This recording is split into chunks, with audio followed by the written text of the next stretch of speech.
Buenas tardes a todos y todas. Me toca presentar a nuestra última conferencista, Mara Viveros Vigoya, de Colombia. Mara es una feminista y activista, impulsora de los estudios de hombre y masculinidades en Colombia y Latinoamérica, doctora en Ciencias Sociales en la Escuela Alto de Estudios de Ciencias Sociales de París, profesora titular de la Escuela de Estudios de Género y del Departamento de Antropología de la Universidad Nacional de Colombia, codirectora del Grupo de Investigación Grupo Interdisciplinario de Estudios de Género. Sus intereses de investigación incluyen temas vinculados a las relaciones entre diferencias y las desigualdades sociales, las teorías de género y la sexualidad, los hombres y las masculinidades, las intersecciones de género, sexualidad, clase, raza, etnicidad, en las dinámicas sociales de las sociedades latinoamericanas. El segundo semestre del presente año asumirá la presidencia del ASA. Tiene una vasta producción académica, en las cuales me gustaría destacar tres: su clásico libro Quebradores y Cumplidores, biografías diversas de las masculinidades, del 2002, un artículo que apareció en la revista Debate Feminista, La interseccionalidad, una aproximación situada a la dominación, ese número de la revista Debate Feminista muy interesante, y acaba de publicar en francés el libro Los colores de la masculinidad, experiencias intersectoriales y prácticas del poder en América del Sur. Los dejo entonces con Mara Viveros Vigoya. Muy buenas tardes. Realmente estoy muy contenta, muy emocionada también. Honrada de estar acá. Y agradezco a mi amiga Teresa Valdés, a Natalia y a cada uno y cada una de las participantes en la organización de esta conferencia la posibilidad que me brindaron de estar aquí hoy.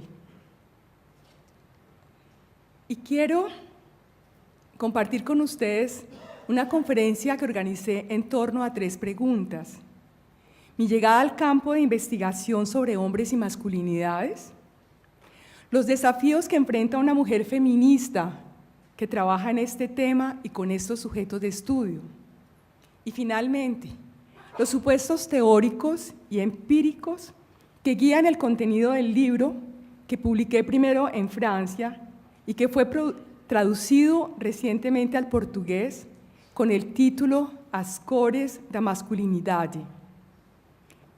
Lo voy a decir en español porque no sé pronunciarlo en portugués: experiencias de interseccionalidad y prácticas de poder en nuestra América.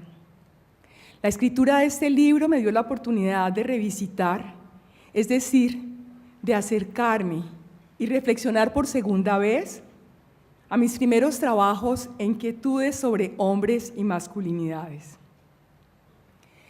Benedito hablaba del trabajo de memoria, así que también este trabajo comienza con un trabajo de memoria. ¿Cuándo y cómo llegué a investigar sobre hombres y masculinidades? A comienzos de los años 90 del siglo XX. Comencé a trabajar sobre hombres y masculinidades hace más de 20 años, después de haber acumulado cierta experiencia investigativa sobre las mujeres. Y aunque me interesé tempranamente en el carácter relacional del género, las lógicas sexuadas que estructuraban las experiencias de los hombres como empleadores, colegas, vecinos, cónyuges, padres, hermanos o hijos de estas mismas mujeres permanecieron durante mucho tiempo en la sombra de mi trabajo. Los balances teóricos y empíricos de Teresita de Barbieri en el año 92 y de Enrique Gomaris sobre el trabajo acumulado en el campo de los estudios latinoamericanos de género señalaban que a comienzos de los años 90 del siglo XX existían grandes vacíos en la investigación y reflexión desde la perspectiva masculina. Y es en este contexto de relativa carencia de trabajo sobre hombres como actores generizados que surgió mi propio interés por el tema, que compartimos con algunas y algunos de los colegas aquí presentes, como Norma Fuller, como Teresa Valdés, como José Olavarría, y algunos que no están presentes hoy, como Matthew Goodman y Ondina Fachel Leal. En aquel momento, todavía no estaba preparada para comprender cuáles eran mis expectativas. Como lo escribe Renato Rosaldo en su libro Cultura y Verdad, todas las interpretaciones son realizadas por sujetos que están preparados para saber ciertas cosas y no otras. Esto implica a veces una experiencia personal que permita acceder al sentido profundo de ciertas prácticas sociales y desarrollar ciertos intereses intelectuales. En lo que me concierne, esta experiencia estuvo ligada en primer lugar a la conciencia creciente de no ser una mujer a secas y al hecho de comprender que el sexismo no se experimenta de la misma manera, ya que la única fuente de opresión de las mujeres no es el sexo. Mi búsqueda personal e intelectual cobró todo su sentido. En segundo lugar, y de forma muy relacionada con lo anterior, tuvo que ver con mi deseo de cuestionar la representación de una dominación masculina cuyos efectos serían universales e invariables. Sin embargo, solo años más tarde, con el descubrimiento del Black Feminism y del feminismo de color, esa denominación adoptada por algunas chicanas feministas y feministas del tercer mundo para cuestionar el apelativo mujeres de color y resignificarlo como una nueva voz política positiva, mi búsqueda personal e intelectual cobró todo su sentido. Dos de los postulados teóricos de esta corriente feminista me resultaron particularmente útiles para mi propia investigación y reflexión sobre hombres y masculinidades. El primero, la pertinencia y el privilegio epistémico de un conocimiento situado, construido a partir de la valorización política de una posición marginal para comprender la dominación.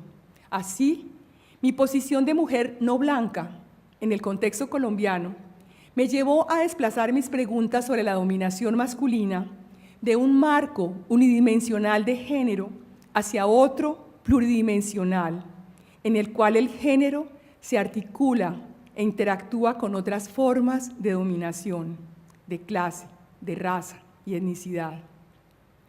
El segundo postulado fue la adopción de una postura feminista no separatista. Las teóricas del Black Feminism han buscado construir relaciones de alianza y no de oposición con los hombres de su comunidad, y han intentado comprender en forma simultánea la particularidad del sexismo vivido por las mujeres negras y las vicisitudes experimentadas por los hombres negros.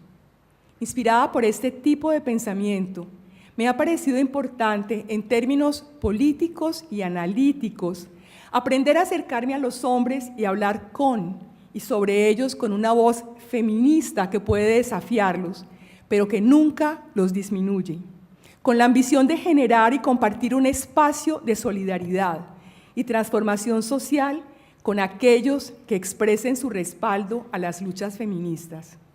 Es en esta postura que radica para mí la singularidad de los aportes que ofrece el Black Feminism a una comprensión compleja de la dominación masculina y a su cuestionamiento con fines políticos. Retos relacionados con trabajar sobre hombres y masculinidades siendo una mujer feminista.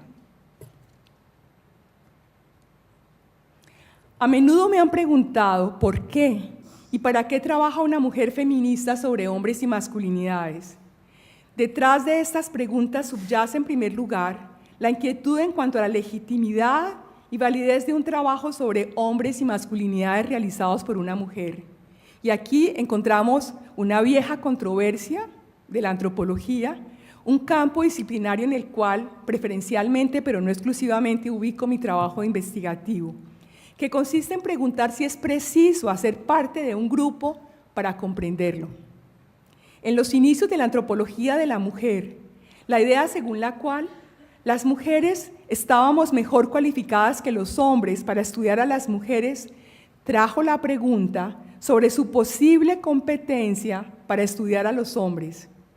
¿Pero acaso la pertenencia a un grupo justifica o autoriza la posibilidad de su estudio? De hecho, pertenecer al mismo sexo no garantiza que investigadores e investigados compartan experiencias y problemas comunes. Las diferencias de clase, étnico-raciales, generacionales, entre mujeres o entre hombres pueden ser a veces más fuertes que las semejanzas. La supuesta ventaja de los hombres para comprender la masculinidad pierde su sentido.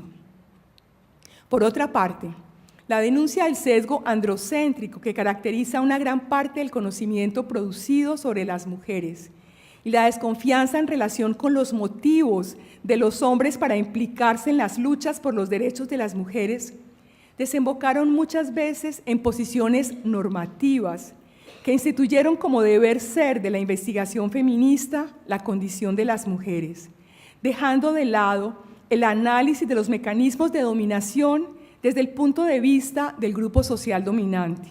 Sin embargo, el reconocimiento de la dimensión relacional del género posibilitó el estudio de lo masculino por parte de las mujeres feministas, superando algunas tendencias culpabilizadoras y recelosas dentro del movimiento feminista frente al estudio de los hombres y las masculinidades.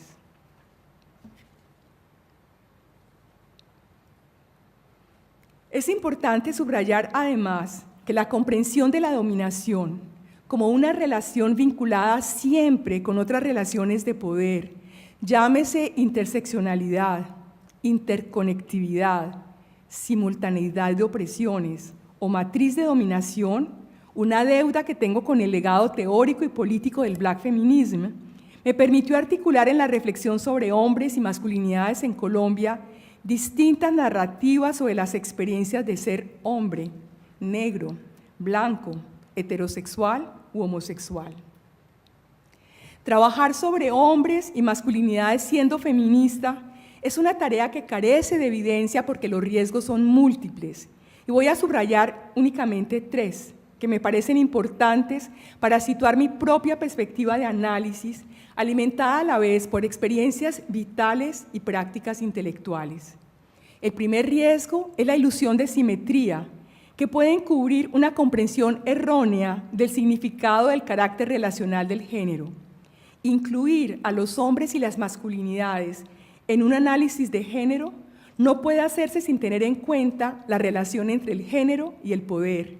El hecho de que el género es una forma primaria de significar las relaciones de poder, como ya señalaba John Scott en 1988. No se trata entonces de incorporar a los hombres como parte de un binomio simétrico, sino de historizar y contextualizar estas relaciones desiguales para comprenderlas desde una perspectiva crítica. Si estudiar el lugar de las mujeres por separado puede redoblar su marginalidad, a la inversa, trabajar sobre los hombres por separado puede ocultar las desigualdades de género, reificando su posición dominante. Para evitar esta trampa, debemos entender la masculinidad como un elemento dentro de una estructura y como una configuración de esta práctica social llamada género. Esto es lo que Reuben Connell propuso hace más de 20 años. El segundo riesgo remite a los dolores y costos que representa para los hombres cumplir, pero también no cumplir, rígidas expectativas sociales y culturales en relación con la masculinidad, de acuerdo a las cuales se mide su valor social.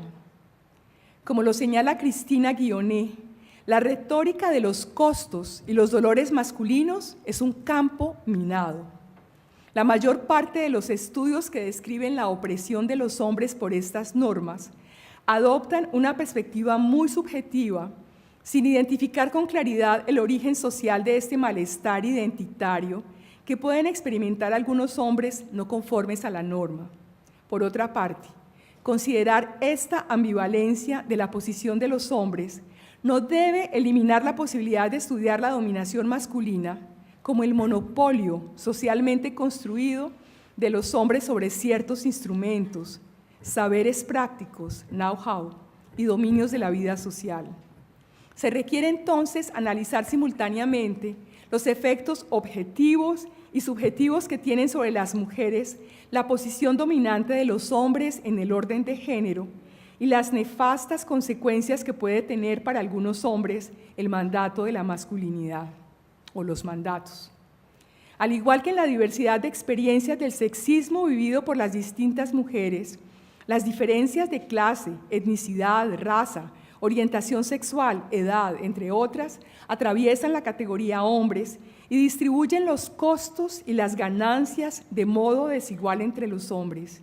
Aún así, los hombres en general se benefician de los dividendos asegurados por la sociedad patriarcal, es decir, de las ventajas que obtienen como grupo de la subordinación de las mujeres. El tercer riesgo es asumir que el sexismo es fruto de la ignorancia y que los hombres pueden aprender a no ser sexistas y a eliminar la violencia contra las mujeres a través de la educación, de talleres de sensibilización y autoayuda. Pero esto sería equivalente a ignorar la profunda complicidad de los hombres en relación con el proyecto y el modelo hegemónico de masculinidad y el interés que pueden encontrar en apoyarlo, incluso cuando sus propios comportamientos individuales se distancien parcialmente del modelo. Es ciertamente bienvenido preguntarse qué pueden hacer los hombres para combatir el sexismo. Sin embargo, antes de la acción, se debe constatar que falta mucha escucha de parte de los hombres y antes de orientarse hacia el futuro, estos deben enfrentar los retos que plantea la dominación masculina en vigor. No se puede suponer que el acto performativo de afirmar la existencia de unas nuevas masculinidades les da existencia social real, como si la emisión del enunciado de esta postura fuera la realización de una acción. Si bien las, abro comillas, nuevas masculinidades, cierro comillas, han sido descritas como unos posicionamientos que se resisten a ser generizados y asociados permanentemente al modelo hegemónico patriarcal y como una insistencia eminentemente política, se debe tener en cuenta que afirmarlo no significa volverlo acto.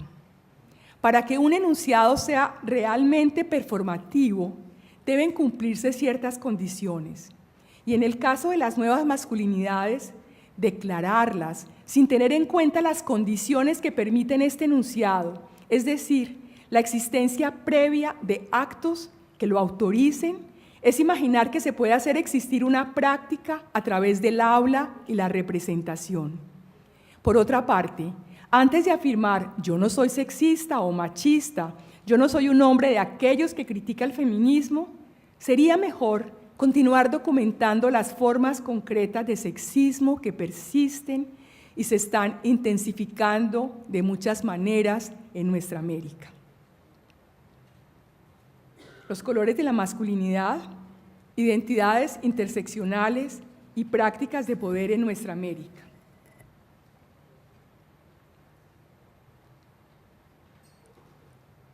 El título de este libro quiere hacer visibles los distintos colores de piel, género y sexualidad que organizan las experiencias de los hombres colombianos y socavar la idea de una masculinidad abstracta y universal, desencarnada.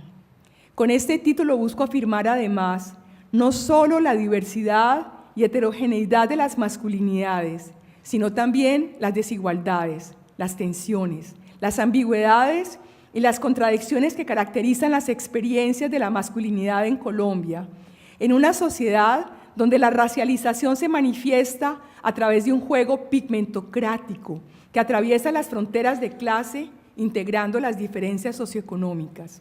En Colombia, las clases tienen color, en el sentido de que en general las personas y las familias más dotadas de capitales social, cultural, académico, económico, simbólico, son más claras, y viceversa, las que están menos equipadas en esos términos son más oscuras.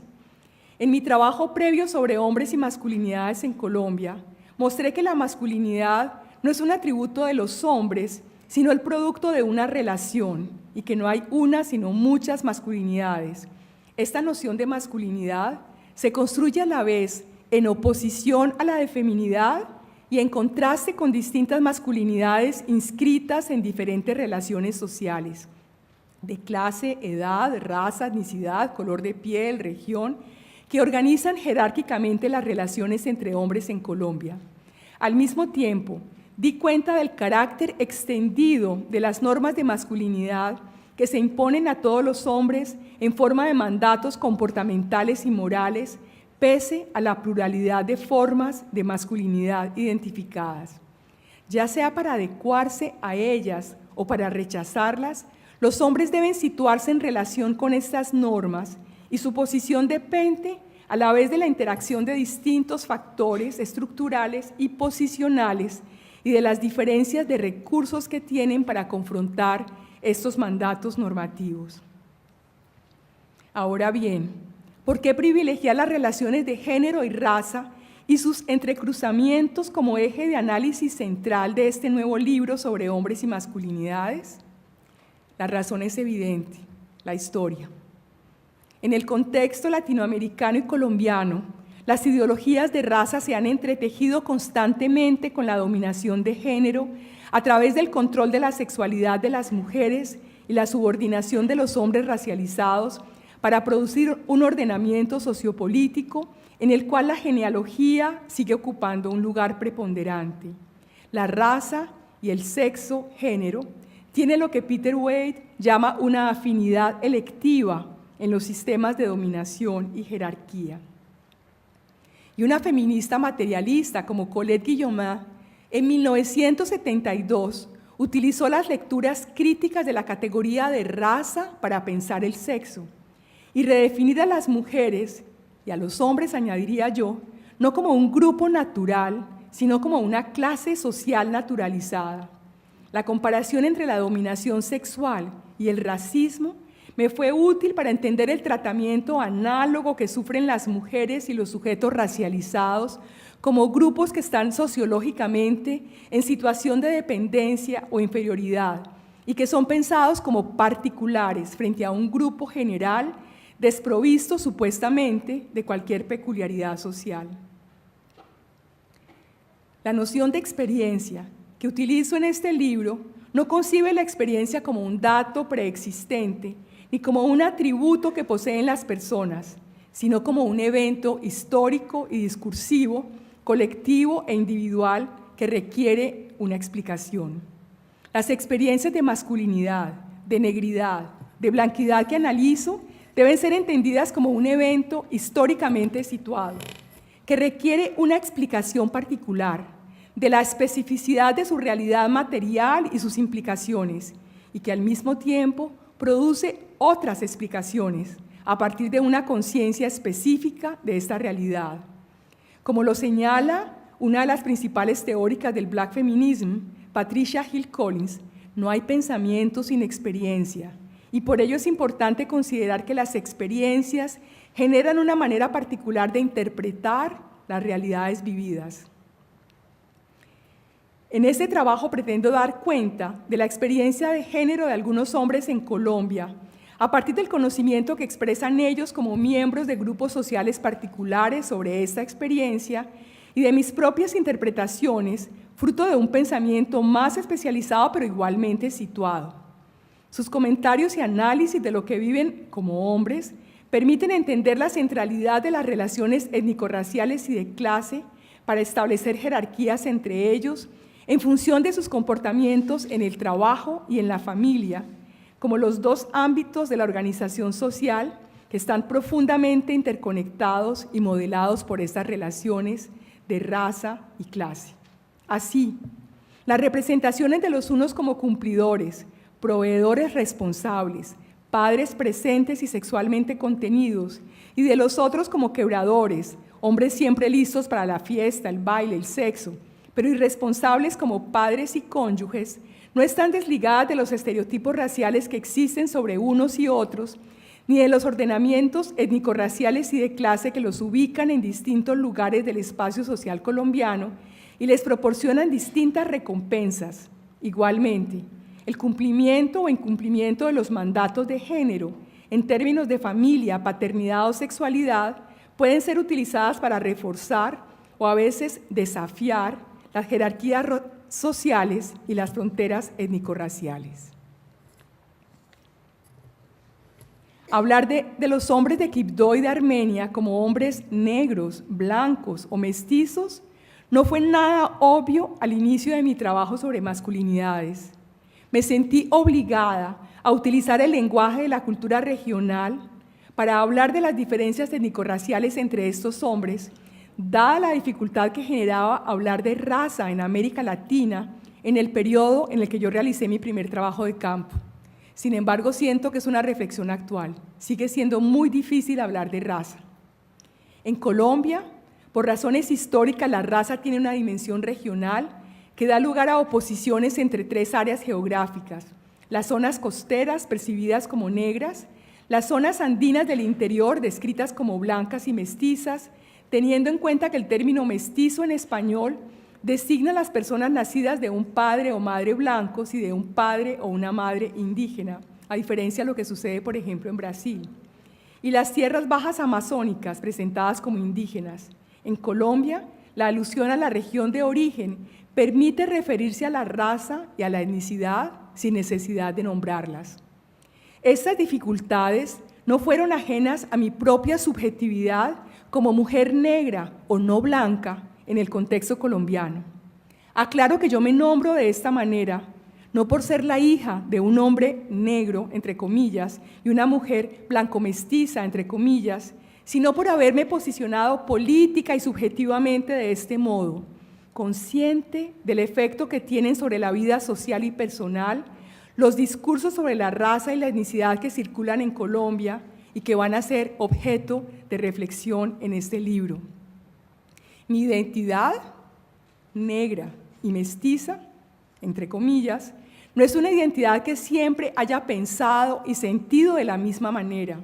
Es una identidad que ha sido construida, que se ha nutrido de los debates que suscita la negridad y el mestizaje en el uso cotidiano, en la práctica académica, en el activismo cultural, en el trabajo transnacional de las ONGs y de las prácticas estatales. Así, mi propia relación con lo negro y con lo mestizo lleva la impronta de la trayectoria histórica del concepto de negridad y de mestizaje en Colombia.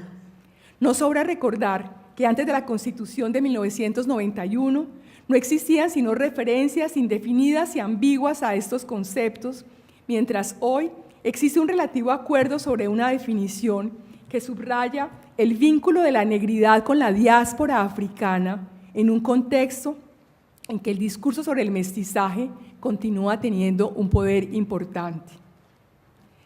A pesar de los aspectos positivos que trajo la transformación constitucional y después de más de 20 años de aplicación del multiculturalismo, el balance que se puede hacer es que las formas de legibilidad impuestas por el multiculturalismo han invisibilizado en primer lugar los nexos de las diferencias con las desigualdades sociales y las relaciones de dominación.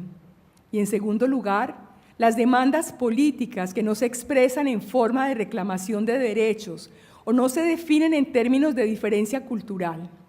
Siguen siendo muy pocas las investigaciones que dan cuenta del modo en que se articulan y entrecruzan los distintos órdenes de dominación y que cuestionan los efectos más problemáticos del multiculturalismo estatal vigente, sin mencionar los que perviven de los regímenes de mestizaje asimilacionistas precedentes.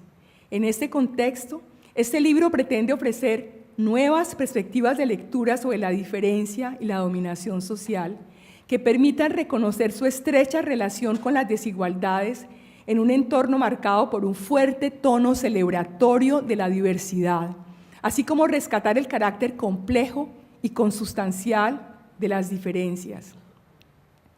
En este trabajo utilizo la expresión Nuestra América en lugar de América Latina para expresar mi distancia de esta idea de latinidad que enfatiza el vínculo con Europa y permite borrar o devaluar la participación de indígenas y afrodescendientes en estas naciones, como lo señaló críticamente el cubano José Martí a finales del siglo XX.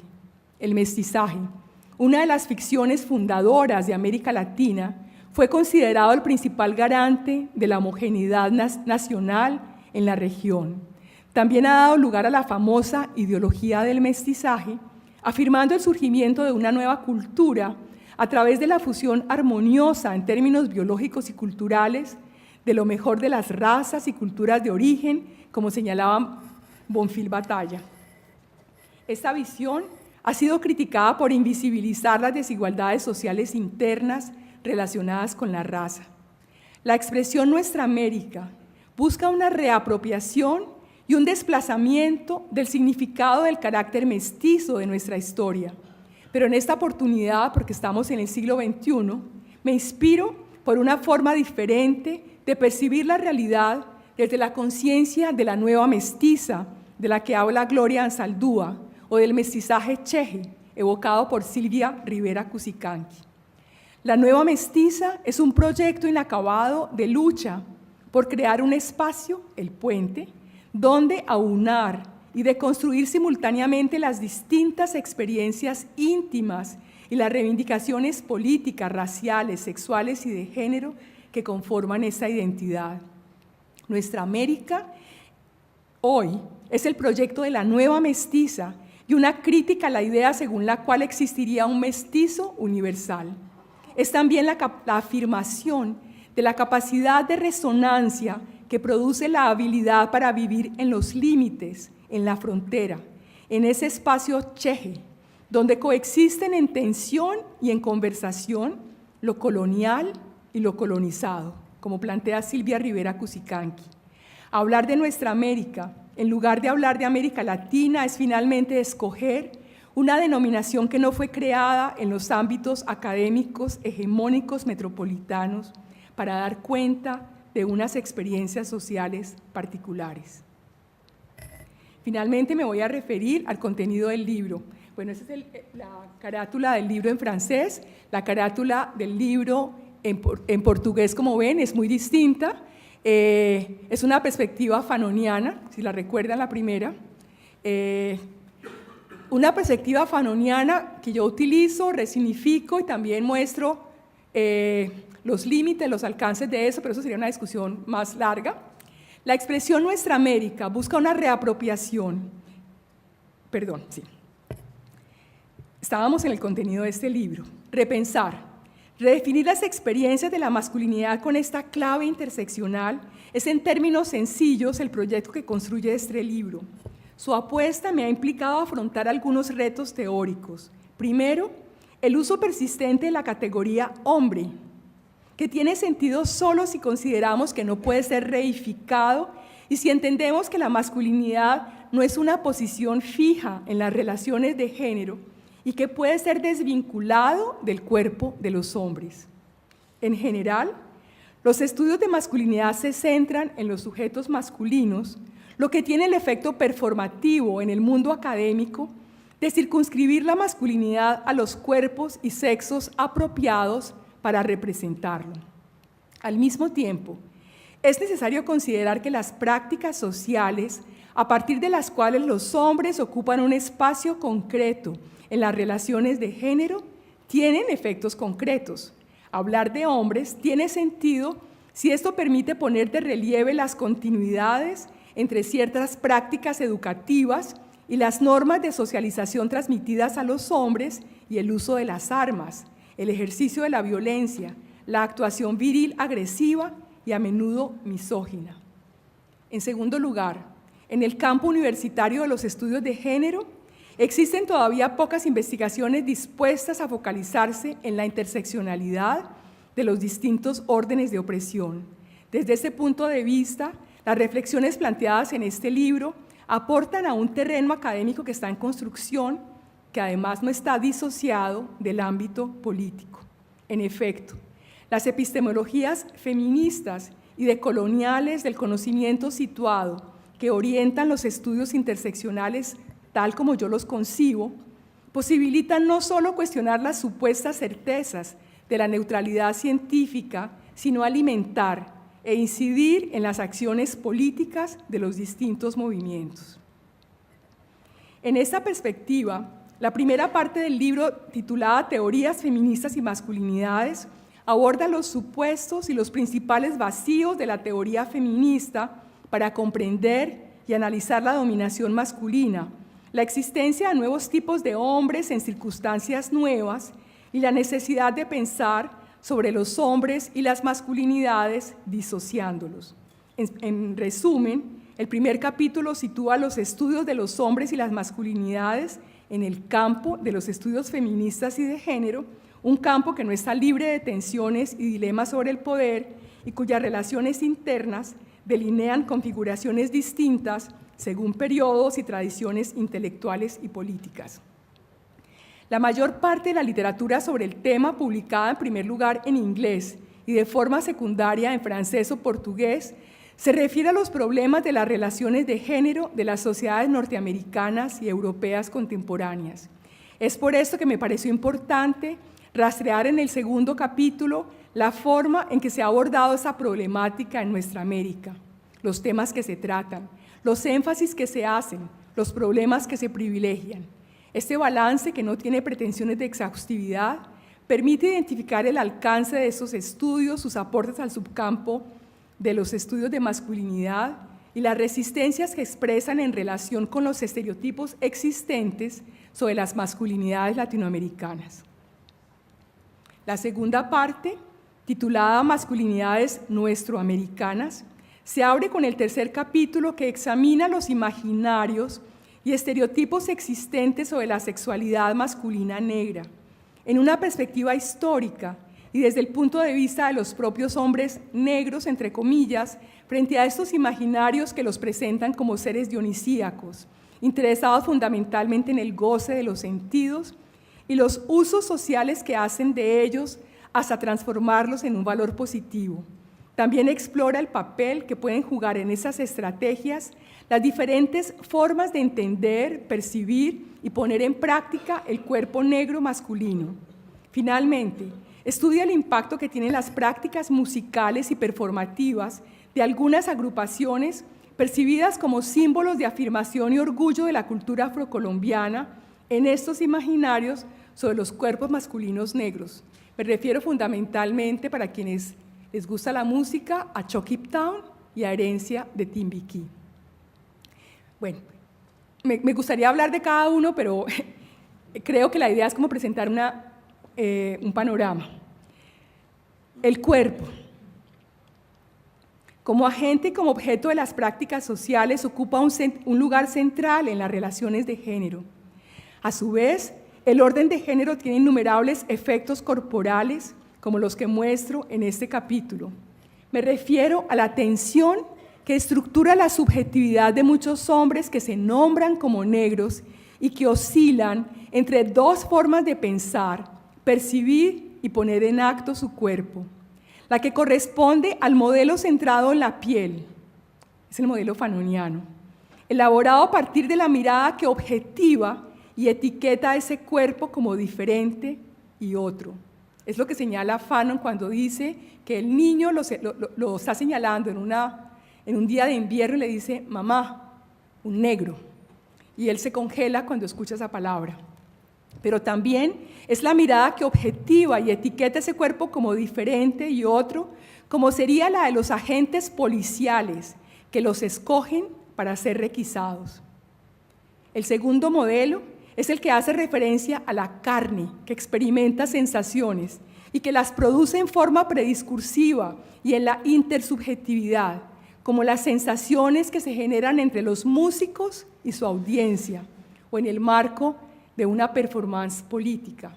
Es también intentar salir de esa mirada que objetiva para tratar precisamente de desplazarse y afirmar en primera persona esa relación con el cuerpo negro.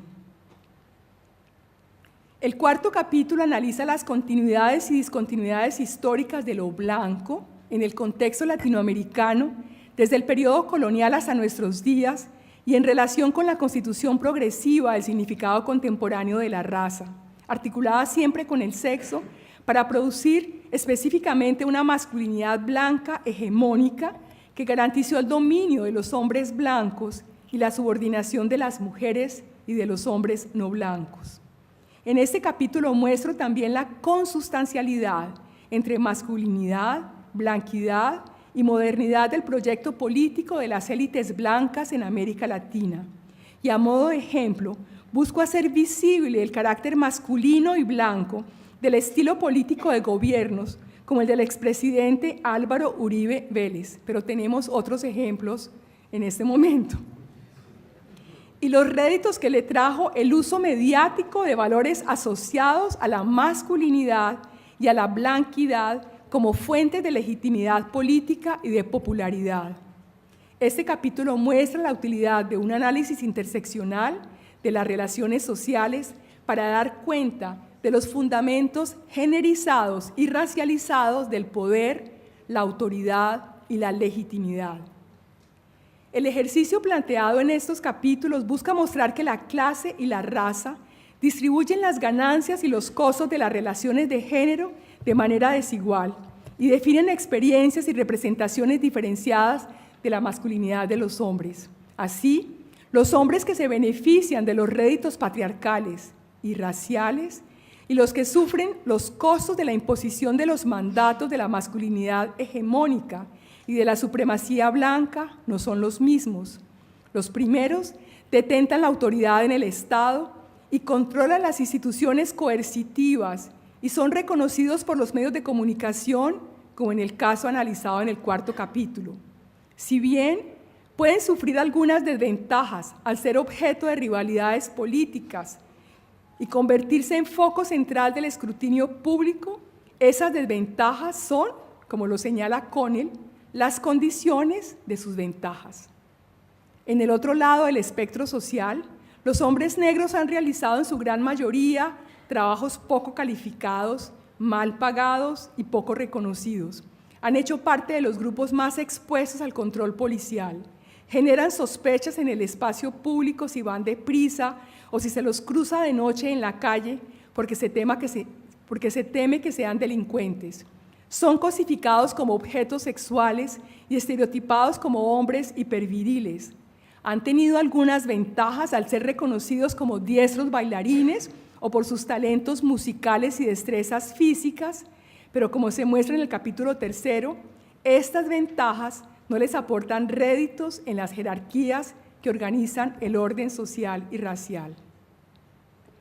En el capítulo 5 se indagan las transposiciones, articulaciones y afectaciones mutuas de la violencia de tipo estructural provenientes de la conquista, colonización y construcción de naciones en nuestra América y la violencia simbólica, doméstica e íntima de la cual han sido víctimas desde entonces las mujeres principalmente. En nuestra América, las muertes violentas de mujeres exceden actualmente por mucho lo que se reporta al respecto y la caracterización, definición y clasificación de este tipo de crímenes relacionados con este tipo de violencia son un motivo de controversia persistente en los estudios del feminismo contemporáneo. En este capítulo se ponen en relación este tipo de delitos anclados en una predadora utilización del cuerpo femenino con las actitudes masculinistas que ha propiciado la neoliberalización de la vida social, los conflictos geopolíticos en la región, tanto en sus expresiones de larga duración, las de la colonialidad del poder, que definen el telón de fondo de estas violencias, como en las nuevas dinámicas sociales que refuerzan y promueven crímenes como el feminicidio. Por último, no sobra precisar que cada capítulo puede leerse de forma independiente en función de las preguntas que motiven su lectura. Sin embargo, es importante señalar que los capítulos surgieron los unos de los otros, conduciendo a quien los lee a través de un camino que gravita en torno al propósito que articula el libro, el análisis de las masculinidades a la luz de una perspectiva interseccional. Hoy es importante subrayar que los estudios de hombres y masculinidades recubren interpretaciones tanto progresistas como profundamente conservadoras. No podemos ignorar el contexto contemporáneo y las marcadas tendencias conservadoras, excluyentes, misóginas y racistas que caracterizan este reciente giro a la derecha con el que nos enfrentamos en nuestra región. En este momento, la referencia a la ideología de género y los ataques contra ella han puesto de presente la inseparabilidad e inextricable interdependencia entre el género y lo político.